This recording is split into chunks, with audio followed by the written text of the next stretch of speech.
we're keeping this slice of the show for the French national team to discuss the squad with Thando, our guest, and to maybe work out just how far this squad could go. Let's give you some more of the details. Didier Deschamps then revealing the names of the 26 footballers who will represent France at the FIFA World Cup.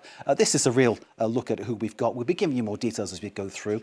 Real Madrid's Eduardo Camavinga has been excluded, we understand. Jean-Philippe Mateta of Crystal Palace has been included. He could be the surprise, perhaps, but if you see him playing in the Premier League week in, week out, you can understand why a player like him has been put into Deschamps' remit. So 57-year-old Deschamps will stand down after this competition, regardless of the result.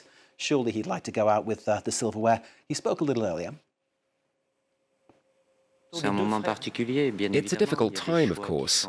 There are some tough decisions to be made. I'm only human.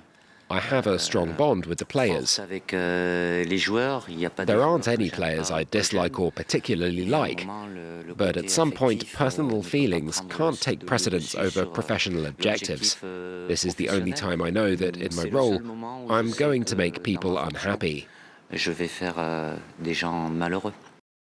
He's always a voice of reason, Didier Deschamps. He's one of the rare people in football to have both won the World Cup as a player and as a manager, a remarkable man. Football journalist and presenter Thando Sibiya joins us to give us her take on what we're seeing. Mbappe, as always, is the star pick and the first name on the sheet, I imagine. What do you think of the other 25 names that Deschamps has put down in his squad? Quite expected. And some a little bit unexpected. So in those who are expected, we're speaking of the Ousmane Dembélés, who recently won the awards at the recent Ligue 1 award ceremony. So these are quite obvious picks. Michael Olise. I think the surprises then would be Kolo Muani not being included in this one. And also Hugo Ekitike, which is also a forced change. And I do think that impacts the selection quite significantly because it seems like Coach Didier Deschamps was going for a more attack-based squad selection, which we can see. He has 9 forwards, 9 defenders as well, and then just a midfield of 5. So the intentions are clear. Keep it clean at the back and push at the front.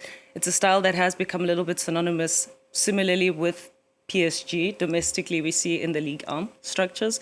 Defensively, not so great. So we do see in the defensive structures, you have the likes of Upamecano, who's doing really, really exceptionally well in Champions League football right now. If you were looking for somebody who was going to oust the likes of Ousmane Dembele, who is going to press intensely when it comes to a player with that much dynamicism, you would look for it in a player like Upamecano. And so it's very great that as a coach or a selectionneur, you would have a player like that in the defensive structures who would kind of also marshal the defensive structures as well. One thing that I found stunning as well, or interesting, was a lot of his selections are English-based. So we have the insertion right now of Jean-Philippe Mateta, who's in, perhaps as a replacement for Hugo Ekitike, who was also taken over Kolo Muani. The Liverpool player, his form up to the injury was electric. He was on fire, wasn't he? Absolutely fantastic. Exactly. He was right at the top with the likes of Michael Olise. And I do think that a front line with Dembele, Olise, Ekitike, and then having that support in the likes of Bradley Barcola and Kylian Mbappe would be fire. Whether the guys are on the bench or you need them on as a sub, having that interchangeability, because you also have a lot of tactical options when you have that much depth in the selection that you have. So I do think it's a big loss for Didier Deschamps, but at least he has some substitute in Jean-Philippe Mateta who can actually surprise us. You mentioned Mateta. Now, I've got a bit of a bugbear with him because he came on as sub for Crystal Palace against my team, Everton, last game. Turned the game completely, scored against us. Fantastic player. He's really a big trouble, a big guy, full of energy. He looks like a rugby player, even with pace as well. Amazing, isn't it? I mean, and that's what they need in the front line. They need a lot of control. They need a lot of critical decision-making in the final third and finishing as well. And so if you have a player like that who's decisive, who takes his time and is clinical in his approach, that's what you need for a competition as cutthroat as the World Cup. I'd be fascinated to find out where you stand on Kylian Mbappe, because if you look at Paris Saint-Germain since he departed, the team seems more coherent, more cohesive. However, he's gone to Real Madrid, he's scored 40-plus goals this season, so clearly he's doing his job incredibly well. Where does he fit into the French squad, do you think? As a leader, as the experience, Antoine Griezmann is not sure. And when you look at, or when you speak about Didier Deschamps, these are the names that come up: Paul Pogba, Antoine Griezmann. These are players that were brought into the fray by Didier Deschamps. He let them shine. He let them have the freedom. And I think that's one thing that we look forward to witnessing for the very last time, is the freedom that this coach gives to his selection. He knows how to manage. And I think that there's something that lacks, or not lacks, but we're seeing falling away as we see more younger selectioners or more younger coaches coming in to lead, whether it's national or whether it's league football.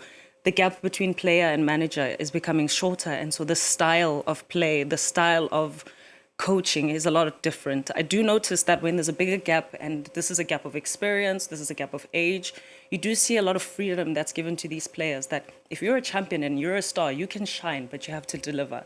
And also there's no one standout star. And that's exactly what's happening in league football right now when you look at what's happening at Real Madrid as well. That change and the exit of Carlo Ancelotti, that leader who would then have champions and say, give me results. You can be a champion, you can be a star, but you come together and you play as a team and you deliver results. And I do think that that's one thing Didier Deschamps will definitely be remembered for. And that's one thing, a coach that can make a player like Kylian Mbappe shine, stand out, lead, and bring the forces together. I don't necessarily think it's built around the player, it's for the coach that these players are doing it for. Not single-handedly, but I do think that they have a lot of respect for him. That philosophy, you mentioned Carlo Ancelotti, he's just signed an extension to his deal with Brazil. Now, he's a man who will actually, as you say, get the players there and say, okay, this is up to you now to get out there and make it happen. Exactly. And some players today can't cope with that, but others, of course, rise to that challenge. Do you think perhaps if Didier Deschamps gets it right this time, comes home with the World Cup, he's only 57. He might be tempted to give it another contract, stay on a bit longer. I don't know. Apparently, it's very definite for this one that it's after this, it's lights out for him. I mean, he's been here since 9th of August in 2012. His first ever selection was for a friendly against Uruguay. And I was looking at the selection. All of them are gone. And he's brought in so many players that have been impeccable, and even winning a World Cup in 2018 and runners-up in the follow-up World Cup, which shows the depth of this man, the eye that he has to identify these players, not single-handedly, of course, but if you're going to bring together a team that can find those kinds of players, it says a lot about how they understand your philosophy. It says a lot about how you're able to portray and convey that onto the field of play. Qatar 2022, when France finished runners-up, Mbappe, if I remember rightly, scoring a hat-trick, but being on the losing side. Yeah. I mean, that tells you something about the way France played in that game. As I recall, they were very unlucky to lose that one.